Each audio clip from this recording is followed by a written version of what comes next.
पुण्यकोटि समप्रभ। नमस्कार, मैं आपका बहुत बहुत स्वागत करता हूँ अपने चैनल पे।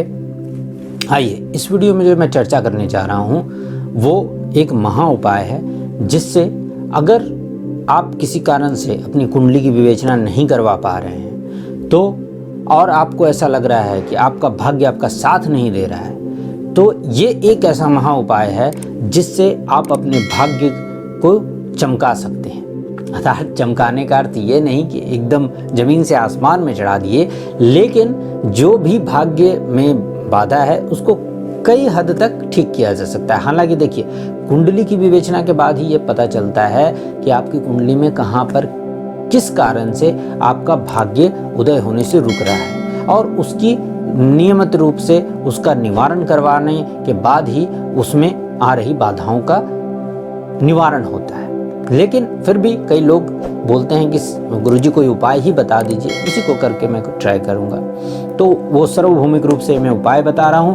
अगर पूरी आस्था और निष्ठा के साथ और पूरे भाव के साथ इस उपाय को किया जाए तो ये बहुत फलदायी होता है। आप इसको कीजिएगा, आपको खुद ये महसूस होगा। देखिए, करना क्या है, बहुत आसान है, लेकिन पूरे प्रेम भाव और श्रद्धा से करना है।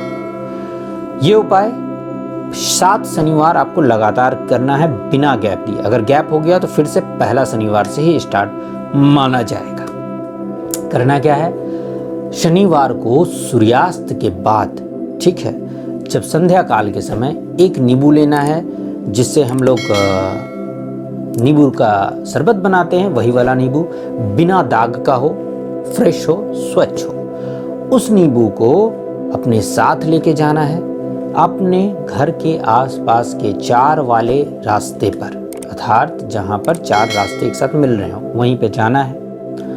वहाँ पर आपको ध्यान से सुनिएगा जो मैं कह रहा हूँ, ठीक है। उस नींबू को 2 भाग में काटना है, सिर्फ 2 भाग में, ठीक है।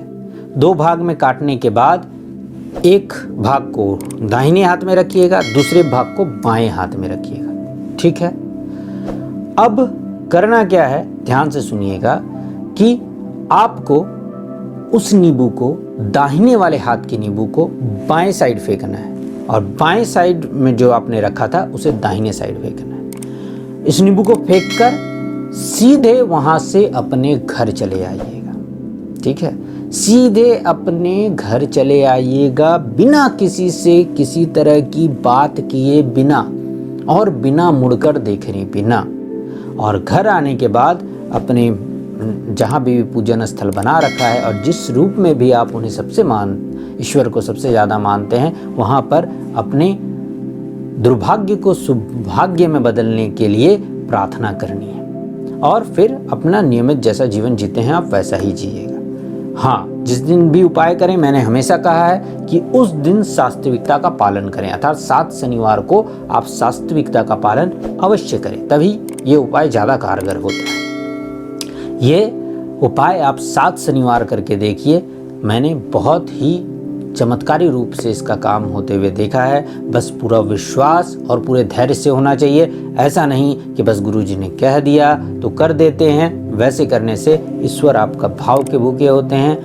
उपाय जो होता है वो ईश्वर तक अपनी बात पहुंचाने का, कि आप क्या चाहते हैं, वो एक तरीका होता है, और उसके थ्रू आपकी बात वहां तक पहुंचती है। लेकिन भाव बहुत जरूरी होता है। तब तक के लिए इस वीडियो में इतना ही। फिर किसी वीडियो में मिलता हूँ। जरूर बताइएगा कि आपको क्या लाभ हुआ, और अपने इष्ट का नाम मेरे कमेंट सेक्शन में जरूर लिखिएगा। तब तक के इस वीडियो में इतना ही। फिर किसी वीडियो में मिलता हूँ। नमस्कार।